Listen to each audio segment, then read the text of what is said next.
नमस्कार, जन उत्तराखंड बुलेटिन में आप सभी दर्शकों का हार्दिक स्वागत है और आपके साथ मैं जुड़ी हूं लीजा। खबरों पर बात करेंगे, लेकिन उससे पहले एक नजर हेडलाइंस पर।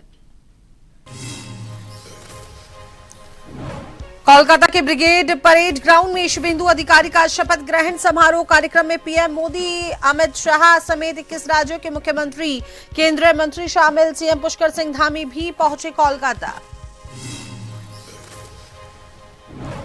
देहरादून के मदरसा इमादातुल उलूम में बाल आयोग का छापा। यौन शोषण की शिकायत पर हुई कार्रवाई। बेसमेंट में रह रहे 85 बच्चों के साथ मानव तस्करी की आशंका।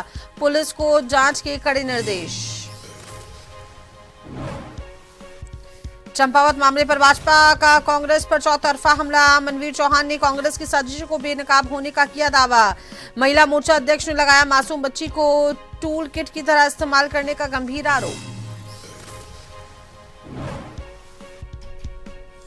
उत्तराखंड हाईकोर्ट का खोपाड़ताल को 2 अवैध रिजॉर्ट्स पर कड़ा रुख। नियमों का उल्लंघन करने पर 48 घंटे में बंद करने के निर्देश। प्रदूषण नियंत्रण बोर्ड को दी कार्रवाई की जिम्मेदारी। 3 जून को होगी मामले की अगली सुनवाई।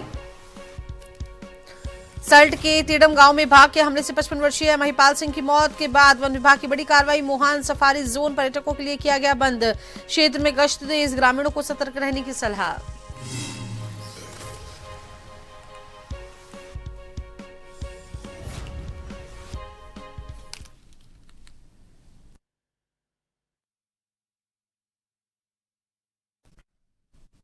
पश्चिम बंगाल के मुख्यमंत्री के रूप में आज शुभेंदु अधिकारी शपथ लेने वाले हैं और इसी कड़ी में नेताओं के कोलकाता पहुंचने का सिलसिला लगातार जारी है। आपको बता दें, कोलकाता के ब्रिगेड परेड ग्राउंड में आयोजित होने वाले इस भव्य समारोह में शामिल होने के लिए उत्तराखंड के मुख्यमंत्री पुष्कर सिंह धामी कोलकाता पहुंच गए हैं। बता दें कि इस ऐतिहासिक कार्यक्रम में देश भर के 20 राज्यों के मुख्यमंत्री भी शिरकत इसमें कर रहे हैं, तो वहीं सुरक्षा के कड़े इंतजाम यहाँ किए गए हैं।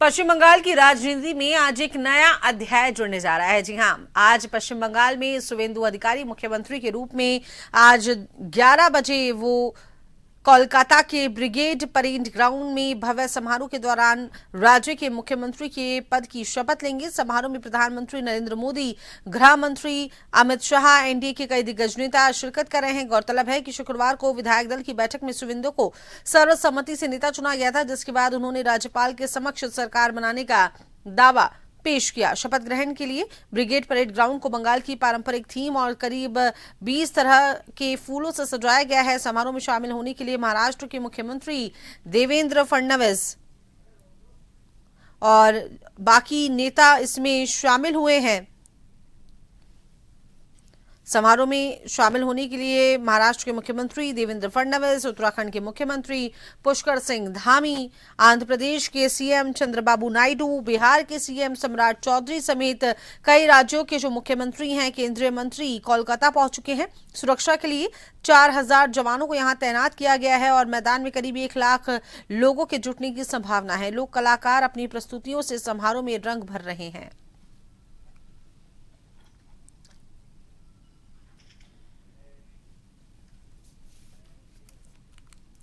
चंपावत की घटना को लेकर भाजपा ने कांग्रेस पार्टी पर चौतरफा हमला बोला है। भाजपा प्रदेश मीडिया प्रभारी मनवीर चौहान ने कहा कि कांग्रेस के बाद एक साजिशों जो हैं बेनकाब हो रही हैं। उन्होंने आरोप लगाया है कि पूर्व विधायक तिलकराज बेहड़ के बेटे की साजिश से लेकर अरविंद पांडे के फर्जी पत्र तक कांग्रेस की हर चाल विफल हुई है। चौहान ने कहा कि अब चंपावत मामले में भी कांग्रेस का झूठ सामने आ गया है, जहां सत्ता के लिए नाबालिगों को हथियार बनाया जा रहा है। उन्होंने चेतावनी दी है कि 2027 के चुनाव में जनता कांग्रेस की इस घटिया राजनीति का मुंहतोड़ जवाब दिया है।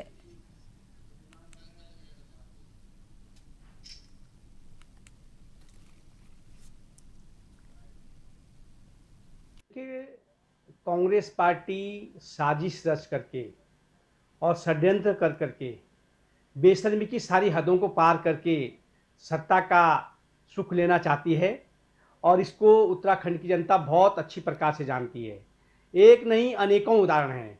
आप चाहे उधम सिंह नगर के तिलकराज बेहड़ के सुपुत्र का उदाहरण ले लीजिए, किस प्रकार से साजिश की गई और बाद में तिलकराज बेहर जी को माफ़ी मांगनी पड़ी, चाहे हमारे विधायक अरविंद पांडे जी के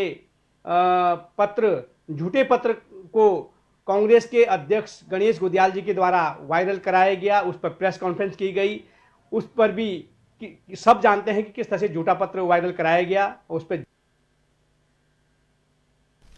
भाजपा महिला मोर्चा की प्रदेश अध्यक्ष रुचि भट्ट ने चंपावत मामले को लेकर कांग्रेस पर तीखा प्रहार किया है। उन्होंने आरोप लगाया कि कांग्रेस ने एक 16 साल की मासूम बच्ची को बहला फुसलाकर टूल किट की तरह इस्तेमाल किया है। रुचि भट्ट के अनुसार मुद्दाविहीन कांग्रेस ने सत्ता की खातिर बच्ची की मनोस्थिति और भविष्य के साथ खिलवाड़ किया है। उन्होंने चंपावत पुलिस और एसआईटी जांच का हवाला देते हुए कहा कि मेडिकल और मजिस्ट्रेट बयानों में दुष्कर्म जैसी कोई घटना नहीं पाई गई है। उन्होंने चेतावनी दी है कि ऐसी घटिया राजनीति का कांग्रेस को भारी नुकसान उठाना पड़ेगा। एक कैसा षड्यंत्र है और कांग्रेस पार्टी ने इस षड्यंत्र को रचा है, लेकिन उन्होंने ये नहीं सोचा कि इस षड्यंत्र का जो इफेक्ट है एक 16 साल की बच्ची का, आप उसकी मनोस्थिति देखिए कि उसे बहला फुसलाकर आप सिखाकर ऐसी बात कर रहे हैं, तो वो उस चीज को नहीं देख पा रही थी कि उसका जो जीवन है आगे इससे कितना प्रभावित होने वाला है। और इतनी मतलब राजनीति उन्होंने की है और उनका जो एक मेंटल स्टेट आप देखिए कांग्रेस का क्या है कि एक बच्ची के प्रति उन्होंने उसको मतलब एक टूल किट की तरह यूज किया। और मैं उस बच्ची के साथ पूरी अपनी संवेदनाएं रखना चाहती हूँ कि उसका प्रभाव उसके ग्रोथ पे, उसकी सभी चीजों पे कैसे पड़ेगा। तो बात अब नैनीताल की। उत्तराखंड हाईकोर्ट ने खुरपाताल क्षेत्र में नियमों का उल्लंघन कर चल रहे 2 रिजॉर्ट्स पर सख्त रुख अपनाया है। मुख्य न्यायाधीश मनोज कुमार गुप्ता की खंडपीठ ने जनहित याचिका पर सुनवाई करते हुए प्रदूषण नियंत्रण बोर्ड को 48 घंटे के भीतर नियमों की अनदेखी करने वाले होटलों को बंद कराने के निर्देश दिए हैं। याचिकाकर्ता का यह आरोप है कि मैसर्स डायनेस्टी रिजॉर्ट बंदी के आदेश के बावजूद संचालित हो रहा था। न्यायालय ने संबंधित पक्षों को जवाब दाखिल करने के निर्देश देते हुए अगली सुनवाई 3 जून को तय की है।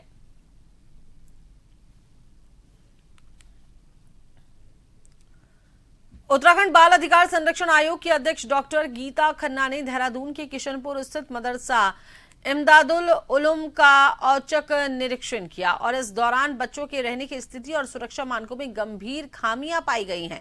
तो वहीं डॉक्टर खन्ना ने बताया कि यौन शोषण की शिकायतों के बाद ये कार्रवाई की गई है। निरीक्षण में ये पाया गया कि बिहार के अररिया जिले से आए 85 बच्चे बेसमेंट में असुरक्षित स्थिति में रह रहे थे। उन्होंने इसे मानव तस्करी से जोड़ते हुए पुलिस जांच के निर्देश दिए हैं। तो वहीं हालांकि मदरसा नाजिम शराफत हुसैन ने इन आरोपों को बेबुनियाद और साजिश करार दिया है। एक तो यह है कि उत्तराखंड में मदरसों की बाढ़ सी आ गई है और बहुत सारी अनियमितताएं मिल रही हैं।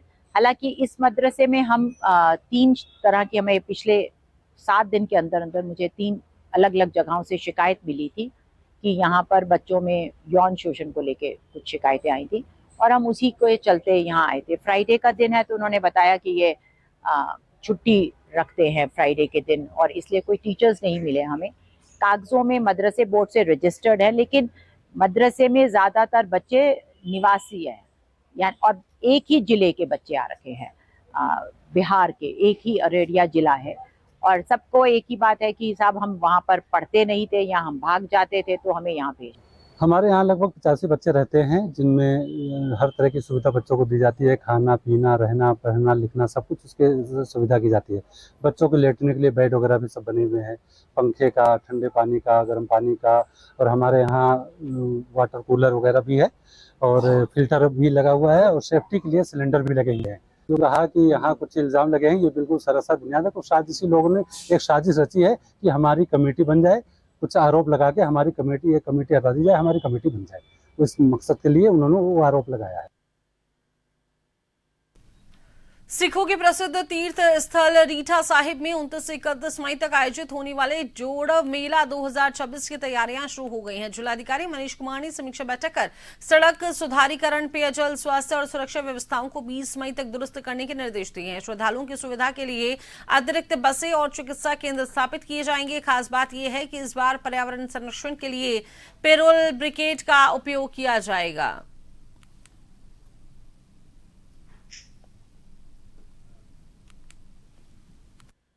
31 मई को यहाँ पे एक बड़ा ही भव्य रीठा साहिब में जोड़ मेले का आयोजन होता है।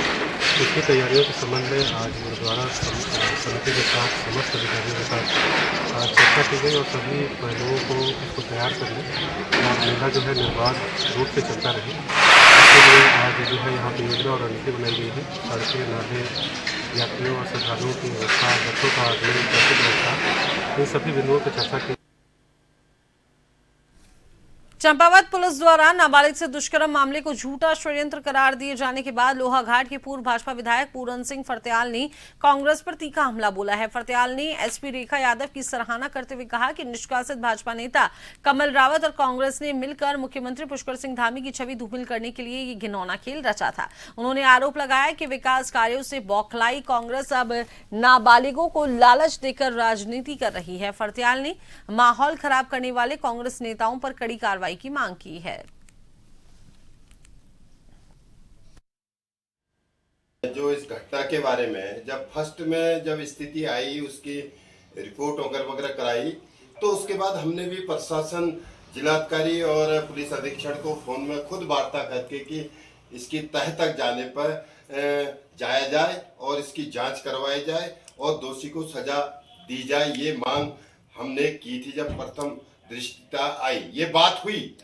लेकिन जब कल पूरा इन्वेस्टिगेशन जो है पुलिस अधीक्षक द्वारा पुलिस टीम ने पूरा इन्वेस्टिगेशन किया और उसके बाद साफ जाहिर हुआ कि इन्वेस्टिगेशन पे ये घटना जो एक साजिश के तहत बनाई गई और पूरा किसी पार्टी का भी इन्वॉल्वेशन, जैसे कांग्रेस के बड़े नेताओं का इन्वॉल्वेशन इसमें था कि वो तमाम इस तरफ से बयानबाजी जो कि भारतीय जनता पार्टी को, सरकार को बदनाम करने की एक साजिश रची गई। इसलिए को आगे बढ़ाएंगे तो अल्मोड़ा के जिलाधिकारी अंशुल सिंह नशे के खिलाफ एक्शन मोड में नजर आए।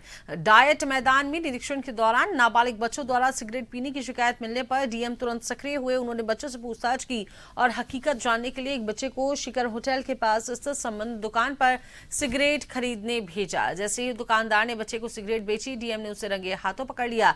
जिलाधिकारी ने पुलिस को बुलाकर दुकानदार के खिलाफ सख्त कार्रवाई के निर्देश दिए हैं और व्यापारियों को चेतावनी दी है कि 18 वर्ष से कम उम्र के बच्चों को तंबाकू उत्पाद बेचना भारी पड़ेगा।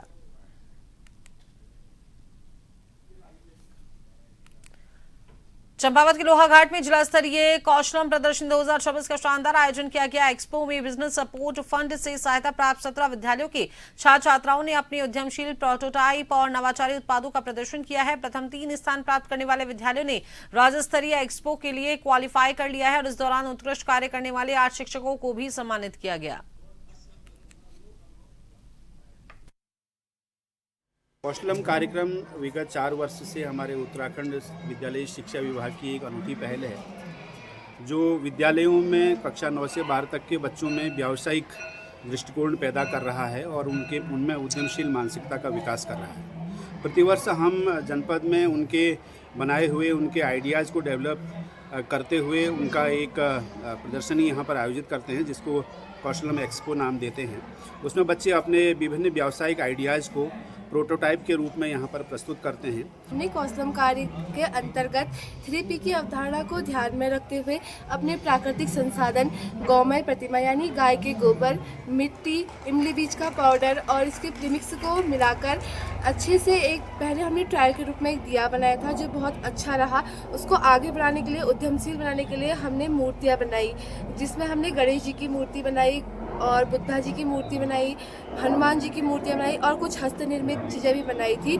और इसका उद्देश्य हमारा यह रहा कि हम कैसे अपनी पारंपरिक चीज़ों को के पीछे छिपे विज्ञान जैसे गाय का गोबर और मिट्टी का उपयोग करके कैसे हम उसको आधुनिकता के साथ जोड़ के हम अपनी पर्यावरण की समस्याओं को सुलझा सकते हैं। आज सर जनपद चंपावत के लिए हमें लगता है बहुत, हमारे लिए विशेषकर डाइट के लिए बहुत हर्ष का विषय है कि हमारे यहाँ जनपद स्तरीय प्रदर्शनी कौशलम कार्यक्रम को लेकर के संचालित है। आज 1 दिवसीय प्रदर्शनी है, जिसमें हमारे जनपद के समस्त 4 विकास खंडों से 22 विद्यालय यहाँ पर चयनित हुए हैं और हमारे साथ उद्यम लर्निंग फाउंडेशन जो NGO है वो सहयोग कर रहा है इसमें। और ये BSF बिजनेस सपोर्ट फंड के रूप में इन जो चयनित 22 विद्यालय थे इनको धनराशि अवमुक्त की गई थी 5,000 रुपये, 5,000 प्रति विद्यालय।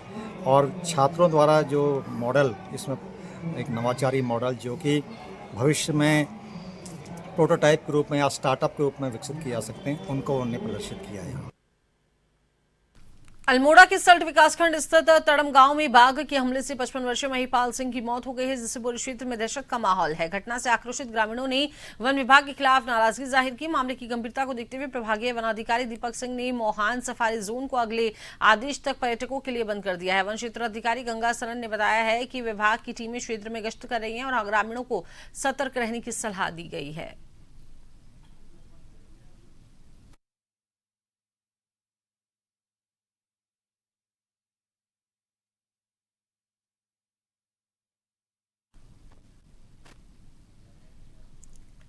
तो अभी के इस बुलेटिन में इतना ही। बने रहिए जन टीवी के साथ। नमस्कार।